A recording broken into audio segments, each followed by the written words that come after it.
நீங்கள் பார்த்து கொண்டிருப்பது உங்கள் ஜாஷுவா டிவி. சகல ஜனங்களுக்கும் நற்செய்தி.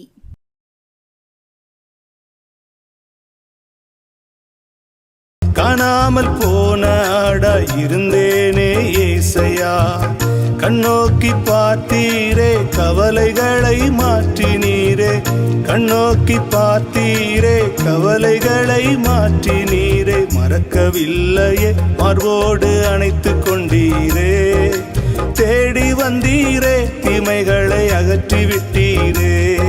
Praise the Lord. ஆண்டவராகிய இயேசுவின் நாமத்தினாலே உங்களை அன்போடு கூட வாழ்த்துகிறேன். எப்படி இருக்கீங்க? சந்தோஷமாக இருப்பீங்கன்னு சொல்லி கிறிஸ்துவுக்குள்ளே நம்புகிறேன். தொடர்ந்து எங்களுக்காக ஜெபம் பண்ணுங்க, ஜாஷுவா டிவிக்காக ஜெபம் பண்ணுங்க. ஆண்டோடைய நாமம் தொடர்ந்து மகிமைப்படுவதாக. கடந்த லென்த் டேஸில் நீங்கள் அதிகமாக கர்த்தருடைய வார்த்தையை கேட்பதற்கு நல்ல வாய்ப்புகளை தேவன் உங்களுக்கு கொடுத்ததுக்காக கர்த்தரை ஸ்தோத்திரிக்கிறேன். இந்த லென்த் டேஸில் நீங்கள் அதிகமாக ஆண்டுடைய சமூகத்தில் குடும்பமாக தனிப்பட்ட ரீதியில் நீங்கள் செபித்திருப்பீர்கள் என்று கர்த்தருக்குள்ளே நம்புகிறேன். ஆண்டுடைய நாம் மகிமைப்படட்டும். இன்றைக்கும் ஒரு கர்த்தருடைய வார்த்தையை தியானிக்கும்படி வேத புஸ்தகத்தை திருப்பிக்கொள்வோம். பழைய ஏற்பாட்டு புஸ்தகம் ஆதியாகமம் 45ஆம் அதிகாரம் அதனுடைய 20ஆம் வசனத்தை வாசிக்க கேட்போம். ஆதியாகமம் 45ஆம் அதிகாரம் 20வது வசனத்தை வாசிக்க கேட்போம். உங்கள் தட்டுமுட்டுகளை குறித்து கவலைப்பட வேண்டாம். எகிப்து தேசமெங்கும் உள்ள நன்மை உங்களுடையதாய் இருக்கும் என்று சொல்லி உனக்கு நான் இட்ட கட்டளையின்படியே செய் என்றார். நல்லா கவனிக்கணும். நான் வாசித்த அருமையான வேத பகுதியில் இந்த வார்த்தையை யார் சொல்லுகிறா அப்படின்னா, நீங்கள் 17ஆம் வசனத்திலிருந்து 19ஆம் வசனம் வரைக்கும் நீங்கள் வாசிப்பீங்கன்னா, பார்வோன் யோசேப்பிடத்தில் அவனுடைய சகோதரர்கள், அவனுடைய தகப்பனுடைய குடும்பம் அனைத்தையும் எகிப்திற்கு கொண்டு வருவதற்கு யோசேப்பிடத்தில் தைரியமான சில வார்த்தைகளை சொல்லும்போது இந்த வார்த்தை அங்கே சொல்லப்பட்டிருக்கிறது. என்ன சொல்லுகிறார்? உங்கள் தட்டுமுட்டுகளை குறித்து கவலைப்பட வேண்டாம், எகிப்து தேசமெங்கும் உள்ள நன்மை உங்களுடையதாக இருக்கும் என்று சொல்லி உனக்கு நான் நீட்ட கட்டளையின்படியே செய் என்றார். இன்றைக்கு நாம் கேட்க போகிற கர்த்தருடைய வார்த்தை தலைப்பு என்னன்னா, கவலைப்பட வேண்டாம் என்ற அந்த ஒரு வார்த்தையை மாத்திரம் நாம் எடுத்து சிந்திக்க போகிறோம். இந்த வார்த்தையை கேட்குற எனக்கு அன்பான தேவ பிள்ளைகளே, உங்கள் வாழ்க்கையில் பல நிலைகளில் பல விதங்களில் இந்த கவலை என்ற ஒரு வார்த்தை தொடர்ந்து பயணித்து கொண்டே இருக்கிறது. சிலர் சொல்கிறீங்க, என் வாழ்க்கையில் இந்த கவலையை எப்படி தான் நான் மேற்கொள்ள போகிறேன்னு தெரியல பாஸ்டர்.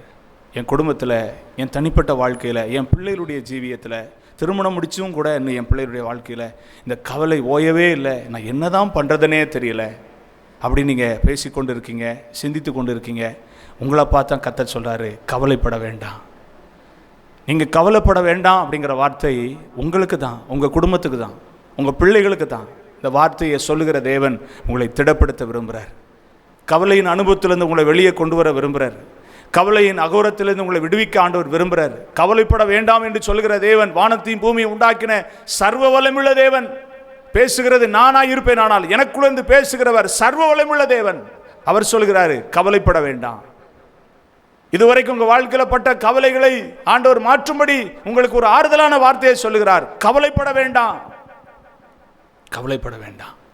பார்வோன் யோசேப்பிடத்தில் சொல்வதற்கு காரணம் என்ன? எகிப்துக்கு தன்னுடைய சகோதரர்களும் சகோதரருடைய குடும்பமும் தகப்பனும் வருவதற்கு ஏதாவது தடை இருக்குமோ, ஏதாவது பிரச்சனை இருக்குமோ, ஏதாவது இக்கட்டு இருக்குமோ, ஏதாவது அங்கே ஸ்தோத்திரம், ஏதாவது சங்கடம் இருக்குமோ அப்படின்னு அவனுக்குள் யோசித்து கொண்டிருந்த போது தான் பார்வோன் சொல்றாரு, தட்டுமுட்டுகளை குறித்து உன் குடும்பத்தை அங்கிருந்து இங்க கொண்டு வரக்கூடிய காரியத்தில் கவலைப்பட வேண்டாம். நல்லா கவனிக்கணும். கவலை மனிதனுடைய வாழ்க்கையில் பல நிலைகளில் வருகிறது. பல நிலைகளில் கவலை என்று வருகிறது. பெரும்பாலான மனிதனுடைய வாழ்க்கையில் வரக்கூடிய கவலைகள் சாதாரணமாக இருந்தால் கூட அது பெரிய ஒரு வேதனையை உருவாக்கக்கூடியவைகளாக விஸ்வரூபம் எடுக்கிறது. ஒரு பெரிய வீரியத்தை உடையதாய் மாறி போகிறது. அன்புக்குரிய தேவ பிள்ளைகளே, நம்முடைய வாழ்க்கையில் இந்த வார்த்தையை விசுவாசிப்போம், இந்த வார்த்தையை நம்புவோம். தேவன் என்னுடைய வாழ்க்கையில் கவலைகளை நீக்க வல்லவராய் இருக்கிறார் என்ற தைரியத்தை நீங்கள் உடையவர்களாய் மாற வேண்டும். நீங்கள் அநேகருக்கு சொல்லக்கூடியவங்களாக இருக்க வேண்டும் என்பது தேவனுடைய திட்டமாக இருக்கிறது. ஆகவே ஆண்டவர் உங்களை பார்த்து சொல்கிறாரு, கவலைப்பட வேண்டாம், கவலைப்பட வேண்டாம். ஆண்டவருடைய நாமம் மகிமைப்படட்டும். இந்த நாளில் நாம் ஆண்டவருடைய வார்த்தையை வேதத்தின் மூலம் எதற்கு நாம் கவலைப்படக்கூடாது, கவலைப்பட வேண்டாம் என்று ஆண்டவர் வலியுறுத்துகிறார் அப்படிங்கிறத வேத வசனத்தின் மூலம் நம்ம சிந்திப்போம். முதலாவதாக 1 சாமுவேல் புஸ்தகம் அதனுடைய 9ஆம் அதிகாரம், 1 சாமுவேல் 9ஆம் அதிகாரம் அதனுடைய 20ஆம் வசனத்தை வாசிக்கும்போது அங்கே இப்படியாய் வாசிக்கிறோம். 1 சாமுவேல் 3 நாளைக்கு முன்னே காணாமற் போன கழுதைகளை பற்றி 3 நாளைக்கு முன்னே காணாமல் போன கழுதைகளை பற்றி கவலைப்பட வேண்டாம், அவைகள் அகப்பட்டது. இதெல்லாம் சகல இஸ்ரவேலின் அபட்சையும் யாரை நாடுகிறது, உன்னையும் உன் வீட்டார் அனைவரையும் அல்லவா என்றான். போதும், நல்லா கவனிங்க. முதலாவது வாசிக்கிற இந்த பகுதியில் சொல்லப்பட்டிருக்கிறது, 3 நாளைக்கு முன்னே காணாமல் போன கழுதையை பற்றி கவலைப்பட வேண்டாம் அப்படின்னு சொல்லப்பட்டிருக்கு. இது என்ன சம்பவம் அப்படின்னா, சவுல் கழுதை காணாமல் போய் அவன் தேடிக்கொண்டிருந்த போது அவனுக்கு சொல்லப்பட்ட ஒரு வார்த்தை. அப்போ இந்த வார்த்தையின் மூலம் நமக்கு என்ன செய்தி இருக்குது அப்படின்னு நீங்கள் ஒருவேளை சிந்திப்பீங்கன்னா, இதை நான் உங்களுக்கு புரிகிற மாதிரி சொல்கிறேன். கழுதை என்று சொல்லப்படுகிற வார்த்தை ஒரு அற்பமான வார்த்தை. கழுதை என்று சொல்லப்படுகிற ஒரு அந்த வேர்டு ரொம்ப மதிக்கப்படக்கூடிய வார்த்தையாக இருக்க வாய்ப்பில்லை. கழுதைன்னு சொன்னாலே அதை நம்ம பெரும்பாலும் நம்ம வீடுகளில் மற்றவங்களை திட்டம் போது சொல்லுவோம், கழுதை, அறிவுக்கிட்ட கழுதை, கோவேரி கழுதை, அடங்காத கழுதை, இப்படிலாம் நம்ம ஏன் திட்டுறோம்? அதை ஒரு எதுக்கு பயன்படுத்துகிற வார்த்தையா, ஒரு அற்பமாக ஒரு கேவலமாக பயன்படுத்தக்கூடிய வார்த்தையாக நம்ம சித்தரிக்கிறோம் இல்லை? அப்போ இன்னைக்கு ஆண்டவர் நமக்கு சொல்லிக் கொடுக்கக்கூடிய ஒரு பக்குவமான வார்த்தை என்னன்னா, அற்பமான ஒரு காரியத்துக்காக நீங்கள் ஏன் கவலைப்படணும்?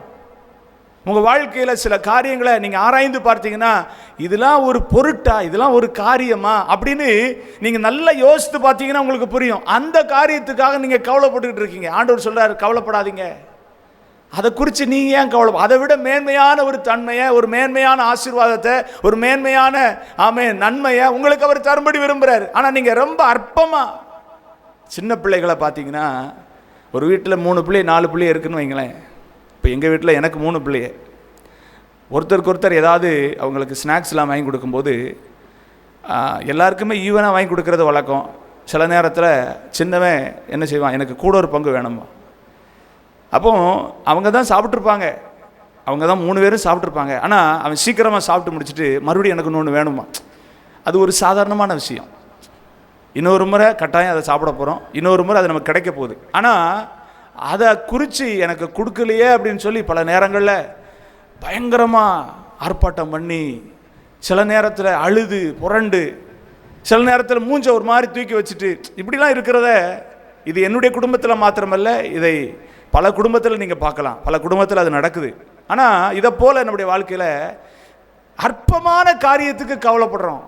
அற்பமான காரியம் திரும்ப ஆண்டவர் நமக்கு பல மடங்கு தருவார். ஆனால் இப்போ எனக்கு கிடைக்காம போயிடுச்சே, இப்போ எனக்கு அது வாய்க்கலையே, இப்போ அது எனக்கு அப்படி ஏன் நடக்கலை அப்படின்னு நினச்சி கவலைப்பட்டிருக்கீங்களா? இன்னைக்கு ஆண்டவர் உங்களை பார்த்து சொல்லார், கவலைப்படாதீங்க. கவலை உங்களுக்கு வேண்டாம், அதை குறித்து கவலை உங்களுக்கு வேண்டாம்.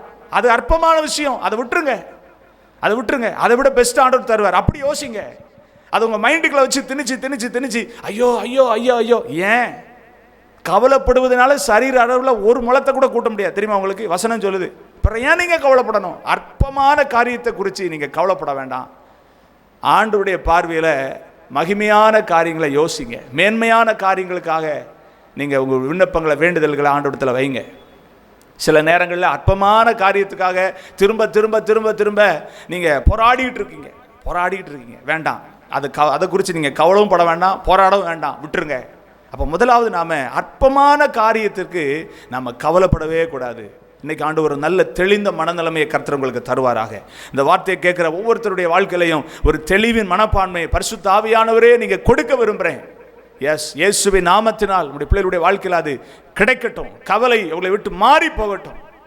எஸ், தேவனுடைய நாமத்தினால் உங்களுக்கு ஆமேன் ஒரு நல்ல ஒரு டெலிவரன்ஸை ஆண்டவர் கட்டளையிடுகிறார். கவலை, அற்பமான காரியத்தில் இருந்து ஒரு கவலையின் அனுபவத்தில் இருந்து உங்களை ஆண்டவர் விடுவித்து கொண்டு வருவாராக.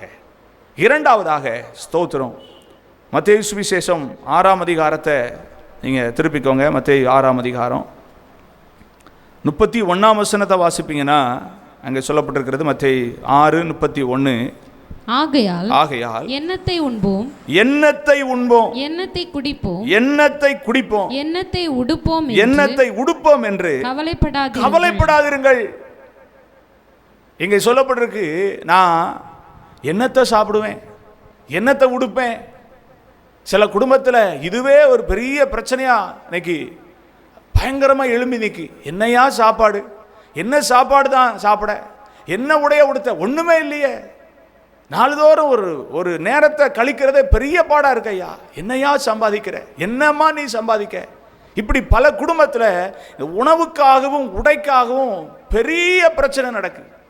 இன்னும் சொல்லப்போனால் சிலருடைய குடும்பத்தில் ஆண்டவர் திருப்தியாக கொடுத்தும் கூட மறுபடியும் உணவுக்காக கவலைப்பட்டுட்டு இருக்கிற எத்தனையோ பேர் உண்டு, எத்தனையோ தாய்மார் உண்டு, எத்தனையோ தகப்பன்மார் உண்டு, எத்தனையோ பிள்ளைகள் உண்டு. இன்னைக்கு உங்களை பார்த்து ஆண்டவர் சொல்றாரு, உணவுக்காகவும் உடைக்காகவும் கவலைப்படாதீங்க. காட்டு புஷ்பங்களை பாருங்க, ஆண்டவர் சொல்றாரு, அதை யாருமே உடைய கொண்டு போய் அதுக்கு போட்டு விட்டு அழகு பார்க்கல, அதுக்கே ஆண்டவர் கொடுத்துருக்கிறார். ஆமா, ஜீவ ராசிகளுக்கு பாருங்க, உணவை கொண்டு போய் நம்ம வந்து சமைச்சு சாப்பிட்ற மாதிரி இல்லை, அதுக்கு ஆண்டவர் எல்லாத்தையும் கொடுத்துருக்கிறார். உங்களுக்கு எனக்கு கொடுக்க மாட்டாரா? யோசிங்க, உங்களுக்கு எனக்கு ஆண்டவர் தரமாட்டாரா? நிச்சயமா தருவார். கவலைப்படாதீங்க, உணவுக்காகவும் உடைக்காகவும் கவலைப்படாதீங்க. ஆண்டவருடைய நாமத்துக்கு மகிமை. நான் ஊழியத்துக்கு வந்த நாட்களில் உணவுக்காக எத்தனையோ கஷ்டங்கள் உபத்திரவங்கள்லாம் சகித்திருக்கிறேன். என்னுடைய வீட்டில் நான் ஒரே பையன்தான், செல்லமாக தான் வளர்த்தாங்க. ஆனால் ஊழியத்துக்கு போன நாட்களில் அப்படியே தலைகீழாக எல்லாம் மாறிச்சு, எல்லாம் தலைகீழாக. டெய்லி சாப்பிடணும்னா கையில் பையை தூக்கிட்டு போனோம், அரிசி போய் வாங்கிட்டு வந்து தான் சமைச்சு சாப்பிடக்கூடிய அனுபவத்தில் நான் ஒரு நபருக்கு கீழே ஊழியம் செய்த நாட்களில் என்னை அப்படி அனுப்பி விடுவாங்க. எனக்கு பழக்கமே கிடையாது. ஆனாலும் அந்த நாட்களில் அதை குறித்து கவலைலாம் இல்லை. ஆண்டவர் அந்த பக்குவத்தில் கொண்டு வந்துட்டார். அப்படி ஆண்டவர் கொண்டு வந்ததுனால இன்னைக்கு அப்படிப்பட்ட சூழ்நிலை எது வந்தாலும் கவலைப்பட போகிறதே இல்லை. தந்தா சாப்பாடு, இல்லைன்னா ஆண்டவர் சமூகத்தில் கூப்பாடு, ஆண்டவரே தோத்துறோன்னு சொல்லி ஆண்டவரை கூப்பிடுற அனுபவம் தான். அதை குறித்து கவலைப்பட்டால் தானே பிரச்சனை. ஆண்டவர் தான் நம்மளை அப்படி விடவே மாட்டார். இந்த வார்த்தையை கேட்குறவங்களை விடவே மாட்டார். அந்த நாட்களில் பார்த்தீங்கன்னா ஸ்தோத்திரம், தூத்துக்குடி மாவட்டத்தில் ஸ்தோத்திரம் முள்ளக்காடு அப்படிங்கிற பகுதியில் தான் நான் ஊழியம் செஞ்சுக்கிட்டு இருந்தேன். என்னை வைத்திருந்த பாஸ்ட்டு தினமும் கையில் ஒரு பையை கொடுத்து விட்டு செங்கல்பட்டு அரிசி 1 கிலோ வாங்கிட்டு வர சொல்லுவாங்க. செங்கல்பட்டு அரிசி போய் கடையில் போய் வாங்கிட்டு வந்து அன்னைக்கு சமைக்கிறோம். அன்னைக்கு சமைக்கிறதுக்கு டெய்லி வாங்கினோம். சில நாட்கள் அரிசி வாங்க கூட காசு இருக்காது. அப்படிப்பட்ட நிலைமைகள்லாம் கர்த்தர் நடத்தினார். ஆனால் அதில் ஒன்று நான் நல்லா தெளிவாக சொல்ல முடியும், அந்த நாட்களில் உணவுக்காக கவலைப்பட்டதே இல்லை. ஆண்டவருடைய நாமத்துக்கு மகிமை. அப்படி கவலைப்பட்டது இல்லைன்னு நான் தைரியமாக சொல்வேன்னா, இன்றைக்கி இந்த வார்த்தை கேட்குற உங்கள் வாழ்க்கையிலையும் உணவுக்காகவும் உடைக்காகவும் கவலையப்படாதீங்க.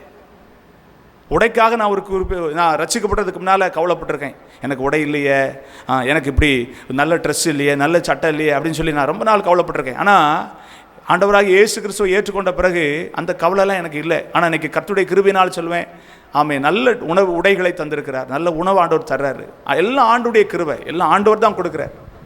என்னுடைய தகப்பன்மாரோ, என்னுடைய தகப்பனோ, என்னுடைய தாயோ, என்னுடைய உறவினர்களோ எனக்கு கொடுக்கல, கர்த்தர் தான் எனக்கு கொடுத்தார். உடையை கொடுக்குறார், உணவை கொடுக்குறார், குறைவில்லாமல் கொடுக்குறார்.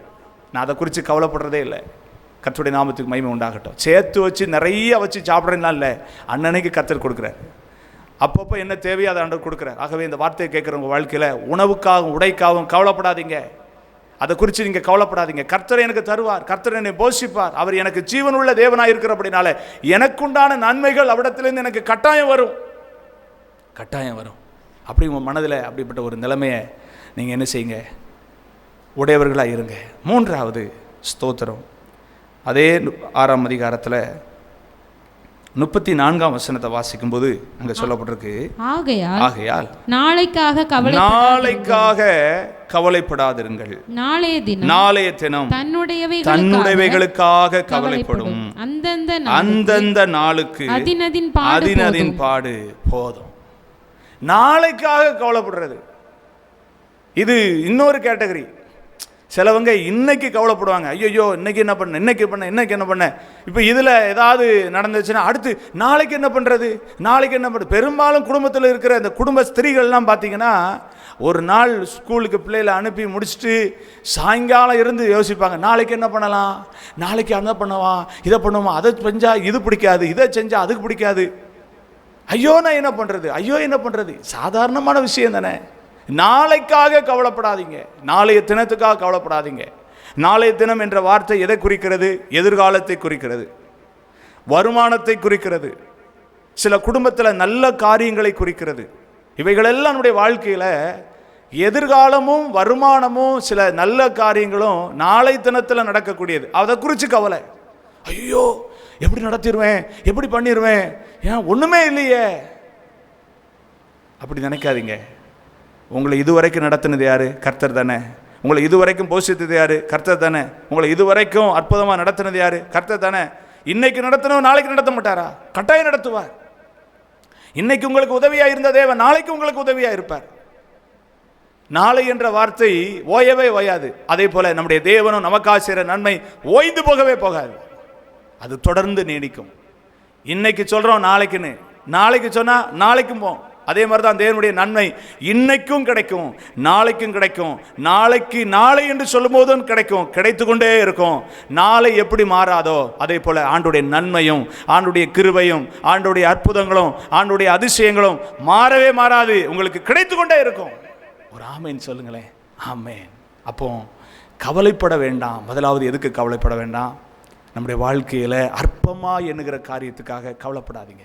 அற்பமானவைகளுக்காக வருத்தப்பட்டு கலங்கின அனுபவம் போதுன்னு விட்டுருங்க. இனிமேல் நான் கவலைப்பட மாட்டேன்னு ஒரு முடிவுக்கு வாங்க. ரெண்டாவது, உணவுக்காகவும் உடைக்காகவும் கவலைப்படாதீங்க. அதை ஒரு பெரிய எஃபர்ட்டாக போடாதீங்க. கர்த்தர் உங்களை திருப்தியாக போஷிப்பார். இஸ்ரவேல் ஜனங்களை வானத்தின் மன்னாவை கொண்டு போஷித்தவர். ஆமென். ஒரு காற்று அனுப்பி இறைச்சியை கொடுத்து உங்களை திருப்திப்படுத்தின தேவன் உங்களை திருப்திப்படுத்த மாட்டாரா? உங்கள் விருப்பங்கள் வாஞ்சைகளை கர்த்தர் அறிந்திருக்கிறார். கரெக்டான நேரத்தில் உங்களுடைய காரியங்கள் சந்திக்கப்படும். கவலைப்படாதீங்க. கவலைப்படாமல் வாழ பழகுங்க. மூன்றாவது, நாளைய தினத்துக்காக கவலைப்படாதீங்க. நாளைய தினம் எப்படி தொடர்ந்து வந்து கொண்டே இருக்கிறதோ அதே போல் ஆண்டுடைய நன்மையும் உங்கள் வாழ்க்கையில் வந்துக்கிட்டே இருக்கும். நாளைய தினம் கர்த்தருடைய காரியம் அப்படின்னு ஒப்பு கொடுங்க. வருமானம் கர்த்தர் எனக்கு தருவார், ஒப்பு கொடுங்க. உங்கள் குடும்பத்தில் நல்ல விஷயங்கள் நடக்கணுமா, பிள்ளைகளுக்கா பையனுக்கா, எல்லா ஆண்டு ஒரு அற்புதமாக நடத்தி தருவார். ஏன்னா அவர் தான் உங்கள் குடும்பத்தின் தலைவர். ஆமாம் தானே? அவர் உங்களுக்கு எல்லா காரியத்தையும் செய்வார். ஆண்டோடைய நாம் மேம்படுத்தும். இதை தொடர்ந்து உள்ள செய்தியை அடுத்த வாரம் நம்ம தியானிப்போம். இன்றைக்கு உங்களோடு பேசின வார்த்தை உங்கள் வாழ்க்கையில் கிரியை செய்திருக்கோன்னா அர்ப்பணித்து ஜெபம் பண்ணுங்க. நேசிக்கிற நல்ல ஆண்டவரே, இயேசுவின் நாமத்தினால் நம்முடைய சமூகத்தில் வருகிறோம். தேவனாகிய கர்த்தர், ஆண்டவரே நாங்கள் கவலைப்பட வேண்டாம் என்ற வார்த்தையை எங்களுக்கு இந்த நாளில் எங்களுக்கு போதித்தீங்க. இந்த வார்த்தையை கேட்ட நம்முடைய பிள்ளைகள் ஒவ்வொருத்தருடைய வாழ்க்கையிலையும் இந்த வார்த்தையானது கிரியை செய்யட்டும். அதன்படி நம்முடைய பிள்ளைகள் கவலைப்படாமல் ஜீவனம் பண்ணுவதற்கு நீர் கொடுத்த இந்த ஆலோசனைகளை நம்முடைய பிள்ளைகள் உள்ளத்தின் ஆழத்தில் இதை பதித்து வைத்து செயல்படுத்தி நம்முடைய பிள்ளைகள் கவலையிலிருந்து வெளியே வர கர்த்தர் உதவி செய்யும். உங்கள் நாமம் மகிமைப்படட்டும். இயேசுவின் நாமத்தில் ஜெபிக்கிறேன் நல்ல பிதாவே, ஆமென். கர்த்தர் உங்களை ஆஸ்வதிப்பார். இந்த செய்தி உங்களுக்கு பிரயோஜனமாக இருந்திருக்குன்னா ஸ்க்ரீனில் தெரிகிற நம்பருக்கு எங்களை தொடர்பு கொள்ளுங்கள். உங்களுடைய சாட்சிகளை, உங்களுடைய ஜெப குறிப்புகளை எங்கள்கிட்ட பகிர்ந்து கொள்ளுங்கள். எங்களுக்காக ஜெபம் பண்ணுங்கள். ஜாஸ்வா டிவிக்காக தொடர்ந்து ஜெபம் பண்ணுங்கள். அடுத்த செய்தியில் உங்களை பார்க்கும் வரை கர்த்தருடைய கிருபை எங்களோடு கூட இருப்பதாக. God bless you. ஆமென். காணாமல் போன ஆடா இருந்தேனே ஏசையா, கண்ணோக்கி பார்த்தீரே கவலைகளை மாற்றினீரே, கண்ணோக்கி பார்த்தீரே கவலைகளை மாற்றினீரே, மறக்கவில்லையே மார்போடு அணைத்து கொண்டீரே, தேடி வந்தீரே தீமைகளை அகற்றி விட்டீரே.